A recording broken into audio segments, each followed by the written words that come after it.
คือมื้อนี้บ่าวแอนมีข่าวดีมาบอก เจ้าหาสิได้บ้านได้ไดได้บ้านบ่อนใหม่ได้ไดดีใจอยู่บ่ดีใจคันดีใจให้เบิ่งดูซะ โอ้ยนิดหน่อย บ่แม่นเด็กน้อย ปกติคนดีใจเขาต้องให้เด้ออืมเพราะว่ามื้อนี้ให้ไปสั่งเซาให้แล้ว หลังจากที่สั่งเซาแล้วก็ทางชุเฮาก็นี่แหละสิเอากระต๊อบไว้แล้วก็เตรียมปลูกบ้านให้เจ้าอยู่พุ่นมีบ้านอยู่เป็นของตัวเองแล้วได้เคยมีบ่บ้านเป็นของตัวเองบ่เคยมีสินอนรับบ่มีบ้านเป็นของตัวเอง โอ้นอน นอนบ่รับอ้าวคันบ่มีบ้านนี่นอนรับ เปิดมาล นอนบ่ค่อยรับคือกัน มีก็นอนบ่รับบ่มีก็นอนบ่รับ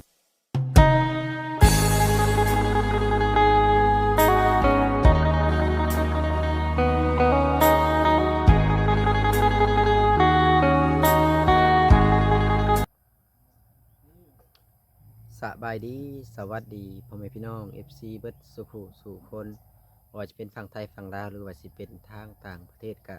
ยินดีต้อนรับเข้าสู่ช่อง YouTube บ่าวเอ็นสตูดิโอด้วย Facebook แฟนเพจบ่าวเอ็นอีกแล้วเนาะพี่น้องซึ่งเปิดภาพมามื้อนี้ก็มาอยู่บ้านของไอซิงเพิ่นเนาะซึ่งมื้อเช้านี้เดินทางเข้ามาก็บ่เห็นเพิ่นเนาะพี่น้องก็เลยเดินทางเข้ามาอีกยามแรงๆนี่แหละเนาะพี่น้องเดินทางเข้ามาแจ้งข่าวดีเพิ่นเรื่องบ้านนี่แหละเนาะพี่น้องซึ่งเหมือนว่าตอนนี้ก็มีเงินสมทบเข้ามาเรื่อง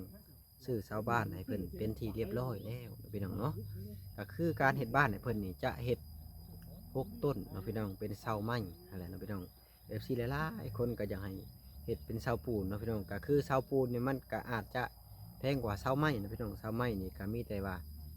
300,000เนาะพี่น้องคือเสาปูนก็แพงขึ้นกว่านี้อีกเนาะพี่น้องก็เลยเฮ็ดเสาไม้พอได้ให้เพิ่นอยู่เพิ่นเช่าเนาะเพราะว่าก็ยังอีกหลายๆสิ่งหลายอย่างเนาะพี่น้องที่จะเฮ็ดให้เพิ่นเพราะว่าตอนนี้ก็มีแต่ว่างบประมาณเฮ็ดเสาเนาะคืองบประมาณอย่างอื่นนี่ก็ยังบ่ทันมีนะพี่น้องบ่ว่าจะเป็นการทางน้ำบ่ซื้อไม้48ตรงข้าวคือทางกระแตยังหลายอย่างอยู่นะพี่น้องเนาะก็สั่นเพื่อเป็นการชักษาเสียเวลาก็จะเข้าไปแจ้งข่าวดีทางไอซิงเพิ่นก่อนเนาะว่าเพิ่นสิดีใจบ่เลยพี่น้องเนาะก็สั่นก็เข้าไปหาเพิ่นเลยนะพี่น้องเอาพี่น้องเอ้ยซึ่งเปิดภาพมาตอนนี้ก็มาอยู่กระท่อมของไอซิงเนาะ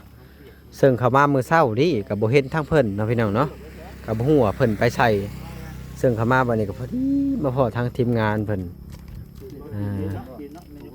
พอพากันเฮ็ดหยังอันนี้ฮะสบายดีทางบ่อแซนและก็บ่อสลีบ่อจิตเพิ่นนี่คือได้ขนมลายแท้นี่เป็นตาอยากแท้นี่ว้าโตปันนี่กว่าทงหนึงตัวสามเหลี่ยมผมบ่ได้บ่มากินสามเหลี่ยมนี่นะ ราคา1,000เลยตัวนี้2,000พุ่นได้นี่ก็ บ่ค่อยมักมะละกอแก็บไปสินะพากันได้มันให้หลายแท้นี่ เพราะว่าเฮากินเฮาหิวข้าวก็รอดก็คืออยู่เลย รอดบ่ใช่แท้ๆ เฮาหิวข้าวแห้งเด้อ บ่บ่าวสลีนี่บ่กินก็ได้ค่อยว่า เรือแจกอยู่เชฟปูนอาจารย์ไปซื้อไว้เขาเลยแจกหมด เพราะว่าบ่กินกับน้ำหนักก็มันกระตุ้ยอยู่แล้วนะคันบ่จิตให้กินก็คืออยู่ เนาะแสดงว่าแพงข่อยหลายเลยบ่ นี่แหละเพราะว่าเจ้าก็คล้ายๆข่อยนะ เสียใจก็ถอด คันบ่แซนนี่ก็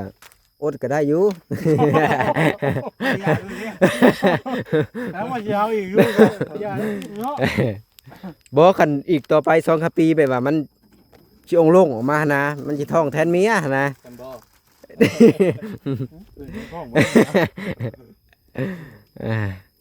หาก็เดินทางมาแต่ไสโปนเนาะ แม่น พากันมาฮอดแต่โดนแล้วบ่นี่น่ะ โอ้ ได้สักพักนึงเนี่ยเนาะ ประมาณชั่วโมงแล้วชั่วโมงนึงแล้วมาฮอด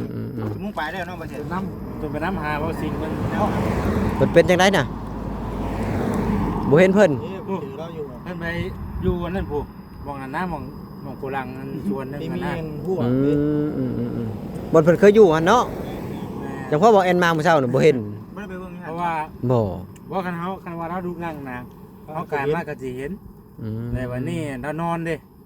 เรานอนอยู่ในพื้นน่ะมันก็บ่เห็นเนาะ มันมีโต๊ะนี่บังเนาะ อันนี้ก็สิไปเบิ่งหันนะเพราะว่าเฮาเคยเห็นเพิ่นอยู่หันเด้คือช่วงนึงก็เขาอยู่หันช่วงนึงบ่เห็นเพิ่นก็ ช่วงซื้อไข่มากนะเพิ่นเนาะ บ่เห็นก็ลืมคิดบ่เพิ่นเคยอยู่กันหั่น ใช่บ่เห็นมันเข้าไปหันบัดนี่ดอกจุดนี้ได้ ก็ บ่ ทั้งชาวบ้านเพิ่นก็ตามหาเนาะหลายผู้หลายคนก็ถามก็ไปในบ้านว่าบ่เห็นว่าซั่นก็เดินที่หม่องเดียวนะว่าซั่นบ่เช่นว่า เพราะว่า เข้าไป เพ เบิ่ง ราะหาเจ้าของที่เพิ่นสอน คือเจ้ามาก็บ่เห็นบ่ทีแรกๆน่ะ มากับผู้เรียนได้เว้ย เออ มาไงเอ้าเอ้ยบ่ซิงก็ไปเลยนี่ว่ะ เออ อ่า ข่อยก็ลืมคิดหันนะข่อยเพราะว่าข่อยมาแล้วข่อยเข้าพุ่นก้อนมื้อเช้านี่ข่อยเข้าไป เจ้าเข้าไปนี่ก็สิเห็นคือกัน ข่อยก็บ่ได้แนมหันนะอืม เฮาบ่ได้คือเจ้าอยู่หันเนาะ แม่นค่ากลับออกมาอีกก็บ่ได้แนมอีก หลายคนอยู่เด้เข้าไปหาเราล่ะ แม่น เออ คือเห็นทั้งบ่าวหยังก็ มาไป บ่กับไผนี่แล้วก็กับ บ่าวพา บ่ทาหลายคนจะสบุญเข้ามาก็ว่าบ่เห็น มามื้อนี้เห็นได้ โอ้แสดงว่าทุกคนนี่บ่ได้เห็นหากเห็นแต่ชุมเจ้านี่ โอ้คอยตื้อเลยว่าเอ้าลงไปเบิ่งว่าเพราะว่าแต่ก่อนน่ะก็มาบ่เห็นน่ะมันไปหาเราอยู่หัน อืม นะ ลืมคิดเนาะพี่น้องทางบ่เห็นก็ได้ คือว่าคือไปได้ข่อยอะไรวะเจ้าเป็นนายผมแล้วเรื่องนี่ว่าไปเลยนี่ว่า ข่อยก็คิดว่าเราเครียดตัดผมนี่บ่ว่ะ มาเลยเห็นแต่ไฟควันกลุ่มบ่เห็นคนนั่งท่าประมาณ แต่งคืน ชั่วโมงหนึงนี่แหละ นั่งนั่นได้กับบ่เห็นอ้าวเมื่อก็ได้ว่ะ จีดีดิ มีจิหลีแต่ก่อนบ่แอนจะเข้ามาแหละจะมาหาเพิ่นก่อนแล้วจังไปทางอื่นนะอันนี้ไปทางอื่นมาหาเพิ่นไปสั่งเซาหั่นแหละเสาเห็ด ได้ก็ได้ยินข่าวว่า อ่า ที่อันสั่งเสาไม้เพิ่นบ่ สั่งเซามาให้เพิ่น อืม เซากะ6ต้น สร้างเรียบร้อยบ่ไปสร้าง สร้าง เท่าไหร่ เซาหนึ่ง3แสนเพิ่นว่า คนหนึง3แสน ขอรุดเพิ่นก็บ่รุดได้แต่3แสน ชาวไม้ยัง เซาไม่แดง ธรรมดาอยู่ อื เพลง ม ในหายาก บ่แพงบ่จุเจ้าว่ะ ไม่แรง ปกติก็กันคือเขาเคยซื้อว่าถึงก็โอ้ยเพิ่นยังเอาต้นช้ำเท่าดินบ่เด้อต้นละพันบ่เด้อ แม่น เซาไม่แดงให้ได้อืม ดีได้ เพราะว่าโทรถาม3เจ้าบางเจ้าหาก็800เพิ่นว่าโอ้ได้ยิน800ก็ถอยหลังยาวแล้วบ่แอนก็ได้ มันยากเลย อืม มันก็หายากคือกันมาเด้นะ ก็เลย แต่ว่าเพราะว่าเฮาหาได้ก็คือว่าเลิกได้ก็มันมีหม่องราคาถูกก็ดีเนาะ 3แสนเพิ่นว่าก็พอฟังอยู่เนาะ อายุช่าง อืม ธรรมดานะ แม่นแม่น โอเคอยู่เนาะ เพิ่นมาส่งฮอดบอนนะนะ ขักแล้วซะเนาะ มาส่งเองอีกดิ แม่นส่งเองให้จบใน3แสนอันนั้นบ่เห็นว่าเพิ่นก็ว่าโอเค แต่ก็อาจบ่แน่ว่าสิได้หรือบ่ได้หั้นนะถ้าบ่ได้เพิ่นสิโทรมาอีกมื้ออื่นเพิ่นว่า พวกบางคนเนาะ 50 หั้นนะก็มีงบแต่เช้าทางบ่แซนบ่มีบ่ทางบ่จิตบ่สาลีเด้ ยังยัง ทางได้ อืม ตั้งแต่มือซื้อดินไปเลยก็ยึดไปเลยบาท ทางบ่แอนก็มีแต่งบเช้าเนาะก็มีแต่ว่านี่แหละถ้าว่าผู้ใดอยากสมทบเข้ามาจะว่าบ่ ถ้าว่าท่านใดอยากสมทบมาเนาะเฮ็ดบ้านให้เพื่อนเพิ่นให้มันแล้วก็สมทบกันมาเพื่อเล็กเพื่อน้อยก็ได้พี่น้อยเนาะ สิเป็นพวก เฮาบ่ได้เฮ็ดอิหยังรูลายอิหยังเนาะเฮ็ดธรรมดาเรียบๆแล้วก็บ่ได้เพิ่นอยู่ว่าซั่นซะ บ่มีบนอยู่บนเช้า ได้กินเอาไว้เนาะ อืมแต่กว่าเล่นร่อน ซะเพื่อนอันตุ้โจยนะหลังก่อนน่ะเนาะ แม่นก็น่าจะประมาณเท่านั้นแหละ เลยนะ แม่น สำนั้นเนาะ แม่นประมาณนั้น สำ แห นั้ ละ นพวกสาว 4 เมตร แล้วตุ้โจยตอนตัววันที่ว่าเฮาเอามาครั้งแรกนะแต่ว่าเฮาสิเฮ็ดให้มันสูงๆนิดนึงเทิงมันน่ะมันจังแบบเดี๋ยวไว้เด้เนาะ ไม่ก็3 เมตร 50ก็บ่ฮู้ว่าเตี้ยหรือบ่จ้ะว่า สามารถ เอาแล้วสามเป็น ก็โอเคอยู่ ยาวอยู่เนาะ พื้นมันก็เฮาก็บ่ต้องเฮ็ดสูงพื้นมันก็ อืม เทิงสินะเนาะ แม่น ก็โอเคอยู่ ธรรมดาอยู่เลย หลายๆคนก็คอมเมนต์เข้ามาแล้วว่าเอาซาปูนดีกว่าบ่มันว่าซาปูนเฮาประเทศอันธรรมดาเนาะ แม่ เพราะว่าสปูนน่ะมันต้องได้ใส่เสาต่อ แม่นแหละ ไม่ให้เปลือง แม่งเปลือง มาส่งชัวร์เนาะ นี่เขา ชื่อชาวดินถ้าเกิดชื่อสมัยอีกไป แม่นแหละอันนี้มันจบใน3แสนก็ถือว่าโอเคเนาะ แม่สมัยได้ธรรมดาพี่น้อยเนาะกะคือเฮาเห็นเพิ่นน่ะสภาพเพิ่นน่ะเนาะมันกะคันเฮาสิเฮ็ดแบบนั่นแหละกะ เห็นหน้ามันคงเนาะก็มันก็ เฮ็ดบ่ได้อยู่ว่าซั่นซะเนาะ บ่ได้ลบฝน แล้วพอเราผลกะเพราะว่าเฮ็ดงามให้เพิ่นก็บ่ได้กระตือรือร้นน้ำเฮ็ดทำไรเพิ่นก็ เอา แบบเดิมๆคือเก่าอ่ะนะเนาะเลยว่า พัวสูตรเนาะ อยู่ได้เบิดเดี๋ยวเราเป็นคนเรียบง่ายนะนะ เพิ่นบ่ได้ว่าต้องนั่นน่ะนะเฮ็ดบ่ได้อยู่ว่าซั่นซะบ่ได้อยู่เลยเซาบ่ อะไร ได้ อยู่กุมมานะ บ่ได้เฮ็ดอยู่ลายเนี่ยเนาะเฮ็ดธรรมดานี่แหละพี่น้องเอ้ยบ่ได้ชนในเช้าฝนตกฝนลิ้นมากก็สบายเวลามันเวลาแบบว่าเฮาไปหันไปนี่หาอยู่หากินบ่ก็ล็อกไว้เนาะ แม่น เอาห้องไว้ เท่าบ่หลอกกะของเพิ่นสิเสีย สิได้นี่ อันนั้นปลากระป๋องก็ยังเสีย แต่มาหลักตอนที่ว่าเราเห็นหวยจะหมกทุนแล้ว หม ใช่ กทุนแล้วมีหมกทุนได้พี่น้องเฮ้ยเด้ปุ๊บนักบ่ทัน มันตามเลยดิ มามื้อเช้านี่บ่เห็นเพิ่นจักไปใส่ให้ตัดผมบ่หรือว่าจังได๋ ไปแอนไปเช็คโลกดิ ให้บ่จัก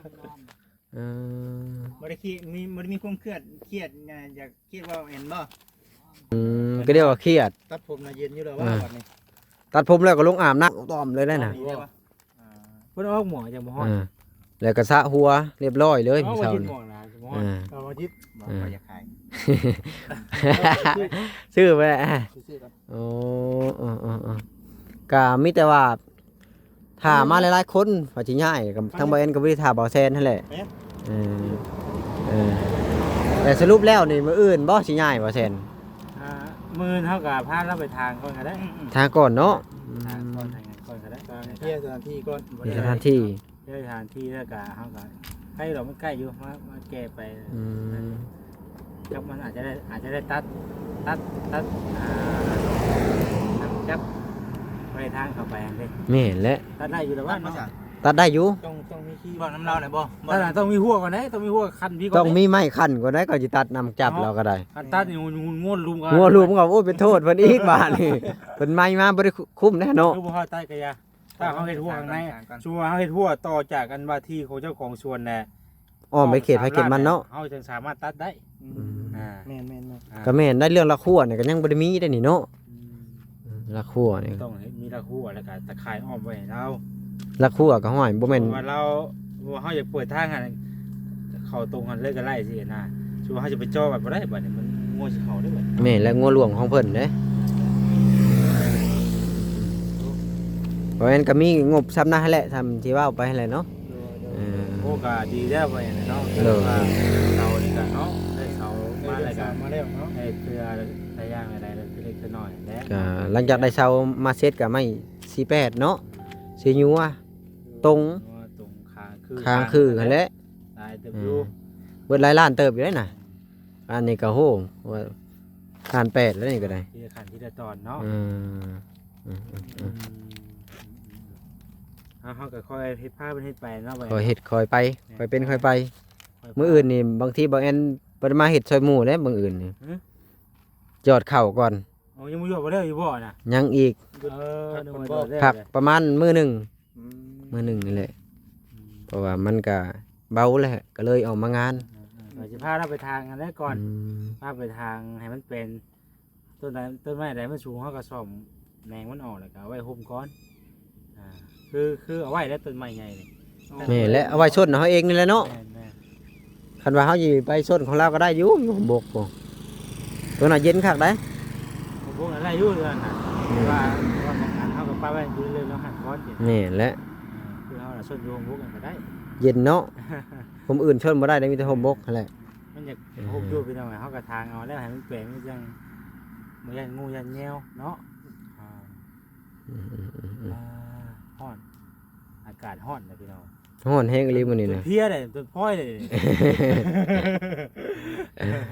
คือว่าเนาะขับรถมาแต่ไกล เอารถมาแตะดึกแตะไก่เนาะ มากันยังว่าเขาว่าก่อนกองหญ้าอยู่ ยังบ่ได้เข้าบ้านบ่นี่น่ะ ได้กระบอกเลยก่อน อ๋อคิดว่าฮ้อนเฮือนแหละบ่แม่นบ่ ถ้าได้ความว่า โอ้แสดงว่าล่วง ล่วงมา มา เลย พี่เลย เลย ไปนำกันบ่รถคันเดียวบ่หรือคนละคัน ไป สองคันก็พอจ้ะ สองคันกับ อื คัน ม ไปเขาบ่ได้ไปว่าทุกคนเด้ยังเอาเคยครับบ่ได้ อื ไป ม ไปกันเพื่อการว่าเราจะสามคันเนาะได้สิได้ดิ คิดว่าบ่จิตเพิ่นก็เอารถเพิ่นไปบ่เนาะอย่าเนาะไปแก่เอาวายอยู่พุ่นลงมาขายอยู่พี่นะ เอาคันบ่แอนก็เข้าไปหาเพิ่นก็เด้อ โดย อยู่ถามเบิ่งเป็นหยังคือปบมื้อเช้านี่มาคือบ่เห็นมันสิเครียดสิหายบ่จักป้าโตถือนางสติ๊กถ่าอยู่เป็นว่าก็ได้ วางเลยจ้ะ โอ้ตัวคือมากระทุนทักได้สบายดีบ่สิงอ๋อถือเห็นหยังอันนี้ โอ้เห็นหมามากเลย เห็นมาคือเดียวว่าเครียดบ่แอนตัดผมให้บ่อืมมาหามื้อเช้านี่คือจังว่าบ่เห็นไปอยู่ไสน่ะ ไปนอนอยู่ไปนอนอยู่บนเก่าพุ่นบ่อ๋อคือว่ามีหลายคนอยู่ได้มาหามื้อนี้บ่เห็นเจ้าได้ คือคน อืมเค คิดว่าโอ้หายแห้งปานนั้นบ่ตัดผมใหม่ก็ได้ อ่าฮะเป็นจังไดหลังจากที่ตัดผมนอนหลับฝันดีบ่คืนนี่บ่หลับเป็นจังไดอยู่ว่าบ่หลับบาดนี่ฮ้อนก็เรียกว่านอนบ่หลับย้อนตัดผมบ่แม่นเนาะนอนมันฮ้อนก็เลยปบไปนอนที่พุ่นมาหลบเห็นแบบโอ้ไปทางไหนเด้เคยจะว่าแต่งตัวหล่อๆไปหยอกสาวอยู่ในบ้านบ่แม่นเนาะมีคนอื่นเห็นแล้วบ่หลังจากที่ตัดผมหรือว่ายังบ่เขาเห็นเขาจะจื้อติมีผู้ใหญ่อยากให้เจ้าถอดวอร์มเพิ่นสิชื่อเพิ่นว่าขายบ่ คนเคยใส่นี่นะ เพิ่นว่าให้ใส่หมวกใบดีกว่ามันจะดูดีเพิ่นน่ะหมวกใบคือว่าเฮ็ดชาบุญซื้อมาให้อยู่บ่ บ่ได้ค่อยใส่ คือบ่ใส่ตัวนั้น เคยใส่หมวกวอร์ม บ่ใส่หมวกวอร์มก็เลยใส่เนาะก็บ่เป็นหยังเนาะมันก็ให้ขึ้นกับเก่าแล้วคิดว่าให้อีหลีบ่วะจนมาจนบ่เห็นหน้าเห็นตาบ่ได้ให้เนาะ บ่ได้ ก็จะมาโอ้ขึ้นในใจมากสิบ่เจอผ้ายุ่งท่าบ่บ่ก็บ่เจอเนาะ เอาหยอกบ่สิ่งแล้วเนาะพี่น้องเพิ่นไปพักผ่อนคือมื้ออื่นนี่สิย้ายไปบ่กระท่อมนี่ง่ายบ่หรือว่ายังกินฮอดบ่นี่ ว่าผิดแล้วทั้งคนทุกคน นี่แหละถ้าพูดก่อนบ่ก็คือเพิ่นย้ายไปนี่เพิ่นจะเอาไปได้ไผตังนี่ไปกวบอยู่พุ่นซะก่อนไปเลาะจักเทื่อแล้วแต่ซื้อมานี่ อยู่คนไป ยังบ่ได้ไปเจ้าเอาเพิ่นหลักไม้จะไปเบิดแล้วไปจ้างไม้ขยูงจ้ะไม้ขยูงไม่ดูมีบ่นะหั่น นอนไปเบิ่ง ยังบ่ทันไปเบิ่งเนาะมื้อนี้สิกินข้าวแลงกับหยังนี่นะมีอีกบ่ อันนี้หุงข้าวเจ้าแล้ว หุงข้าวเจ้าคือกินบ่เปลืองแท้ยอดเดือนแล้วยังบ่บดสมน้อยๆนะ เขาบ่ค่อยกิน บ่ค่อยกินสิ่งที่มักสุดนี่คือหยังกาแฟบ่ กาแฟ กินกาแฟแทนข้าวได้ กินได้ นี่แหละจึงเห็นให้เป็นกระเพาะมันกินกาแฟนี่กินมื้อละ3คาบเนาะมื้อละเบิดมื้อละ3ธงธงเท่าไหร่ฮะไปซื้อนะ ตัวนึง3,000 2ถุงก็5 2ธง5,000คันซื้อธงเดียวละ3,000สรุปแล้วนี่เบิดมื้อละ9,000เนาะ อันขึ้นไปทักพี่อันไป3ไปค่านี่ได้4 คือว่าได้4ธง เขามาถือเด้ ทางนี้ถือกว่า แม่น เห็นได้ว่าต้องไปทางนี้ซะเบิดมื้อละ10,000เนาะซื้อกาแฟเบิดมื้อละ10,000เนาะพี่น้องคันขาดกาแฟนี่เป็นจังไดมันเส้นบ่ มือซ้ำ มือสั่นบ่มีแฮงในกระตนกระโตเอาง่ายๆก็ทำยาสู้กำลังเนาะกาแฟนี่ก็เนาะโอ้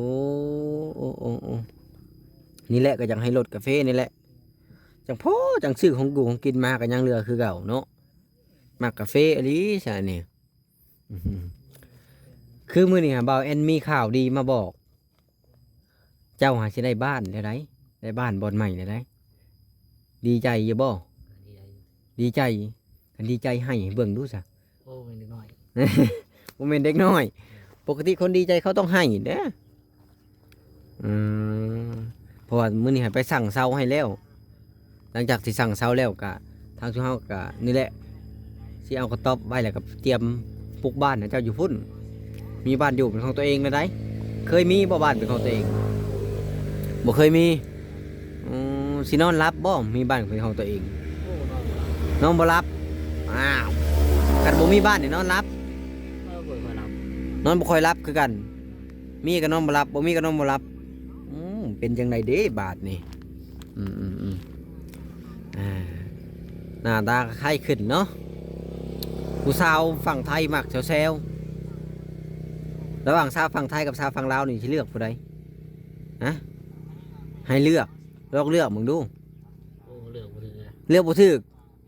เป็นจังได๋เลือกบ่ถูกเลือกไฟใจกระเจ็บเพิ่นว่า เอเอาหยอกเพิ่นคือมื้อนี่ก็มีแต่ว่าไปทางพุ่นเนาะเออทางบนอยู่บ่เช่าแหละก็เอาไปตั้งนี่แหละไปอยู่พุ่นคนก็จะบ่ได้รักเครื่องละคองอีกเนาะเออป้าว่าสิเวลาเฮาไปพุ่นบัดคนรักเครื่องละคองหั่นนะคำฮู้ไปเบิดก็ใครแน่เพิ่นจะบ่ได้รักเนาะก็ถือว่าดีใจหลายเนาะได้ยินข่าวดีบัดนี้จะได้มีบ้านหลังใหญ่เหมือนคนอื่นก็ได้ทนแดดทนฝนบ้านกับบ้าน6 เสามักอยู่บ่ มักเนาะ มักเนาะอันมักก็ยิ้มให้เบิ่งดูซะหัวให้เบิ่งดู ให้แนมเบิ่งกล้องก็บ่กล้าแนมเป็นหยังจะบ่กล้าแนมตัดผมแล้วกันนะ โอ้บ่ได้ บ่เคยยังแหวนบ่ บ่ได้มากล้องบ่ได้ บ่ได้มักอืมเบิ่งตัวเองดูตัวเองมักหล่อๆบ่อยากเบิ่งอันบ่แอนนี่โอ้บ่แอนย่างพุ่นแหละเข้าบ้านทีวีดแต่บ้านพุ่นแหละคันเข้าบ้านนี่ปลดหมวกโอ้ยคนเอิ้นใส่เบิดบ้านเขาว่าโอ้ผู้ใดนี่มาย่างรอบบ้านนี่เขาบ่ได้ว่าบ่ซิงจักดีเขาว่าดาราผู้ใดเขาว่าหน้าตาดีได้เพิ่นน่ะพี่น้องตัดผมออกก็คือตุ้ยๆแล้วได้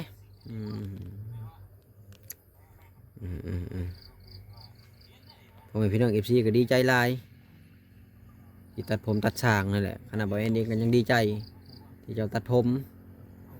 บ่คิดว่าจะเห็นลุกนี่ได้ ตัดผมก็เพิ่นมาตัดให้ถึงที่สำดาราบ่ยอมไปห้านเพิ่นอีก เอาประมาณนี้เนาะพี่น้องสำหรับคลิปนี้ก็บ่มีหยังหลายกับมื้อนี้ก็มาแจ้งข่าวดีไอ้สิงเพิ่นเรื่องบ้านสิได้มีบ้านแล้วเวลาจะเห็นคนอื่นก็เจ้าก็ขี้โม้ซะเพิ่นเลยเขาสิมีบ้านเป็นของตัวเองแล้วสิ เจ้าก็มักว่านำคนอื่นอยู่บ่ บ่ได้ก็เว้านะ บ่ค่อยเว้า แม่น อืมเป็นจังได๋จึงบ่ค่อยเว้านำเพิ่นอายเพิ่นนี่บ่ บ่ได้ค่อยเว้า เป็นคนบ่มักเว้าเนาะ แม่น ว่าบ่มันจบเลยซะ อืมถ้ามีผู้สาวมาล้มก็สิล้มนำเขาอยู่บ่ซะเอ๊ะกล้าบ่ปากนำผู้สาวปากบ่หรือคิดบ่ก่อน ตัดสินใจไว้เด้สมมุติมีผู้สาวอยากได้เฮ็ดจังได๋นำ1คน3ให้ตัดสินใจได้ ก็แล้วแต่เขาแหละ แล้วแต่ผู้สาว แม่น โอ้แล้วแต่ผู้สาวสิมักบ่ว่า แม่นแหละ อ้าวน้องพี่น้องก็ประมาณนี้แหละสำหรับคลิปนี้ก็บ่มีหยังหลายก็ขอตัวจบคลิปก่อนเนาะก็ฝากพ่อแม่พี่น้อง FC เบิดสุขคนฝากกดไลค์กดแชร์กดติดตาม เพื่อเป็นกำลังใจให้บ่ซิงและก็บ่เอ็นขอบคุณพ่อแม่พี่น้องที่เข้ามารับชมคลิปแต่ถ้าจบคลิปจะเป็นโฆษณาให้บ่เอ็นพอมีรายได้เล็กๆน้อยๆใส่น้ำมูกน้ำมันนี่แหละเนาะเอ้าจังใดก็ขอให้อวยพรให้พ่อแม่พี่น้อง FC มีแต่ความสุขกายสุขใจเบิดสู่คนนั่นแหละเอาบ่ซิงขอตัวลาไปก่อนเอาสบายดีพ่อแม่พี่น้อง FC เพิ่นแน่คือหนังสติ๊กอยู่นะพี่น้องย่านเมื่อก่อนบาดนี้พี่น้องเอ้ยเอาไปก่อนพี่น้องสบายดีและสวัสดี